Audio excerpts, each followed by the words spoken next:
काय सांगाल भाऊ, आज प्रकाश आंबेडकरांची अंबाजोगाईमध्ये सभा होती. आज संध्याकाळी 7 वाजता अंबाजोगाईतील कृषी उत्पन्न बाजार समितीच्या मैदानावर सध्या बाळासाहेब आंबेडकरांची माझ्या प्रचारार्थ सभा आयोजित केलेली आहे. आणि बाळासाहेब आंबेडकर थोड्याच वेळा त्या ठिकाणी अंबाजोगाई शहरामध्ये येत आहे.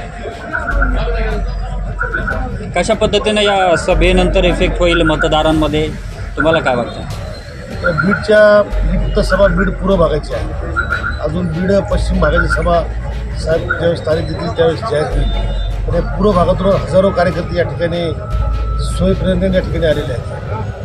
आणि सभेची सभा झाल्यानंतर मात्र वातावरण आता कार्यकर्ते किंवा मतदार हे सुजान आहेत. ते आता मतदार बोलत नाहीत, पण मतदार निश्चितपणे काहीतरी मतदाराच्या मनामध्ये चलबिचल सुरू आहे की या बीड जिल्ह्याच्या विकासासाठी कुणाला आपण खासदार म्हणून पाठवलं पाहिजे. यासाठी लोक आता गाव पारावर त्या ठिकाणी चर्चा करत आहेत.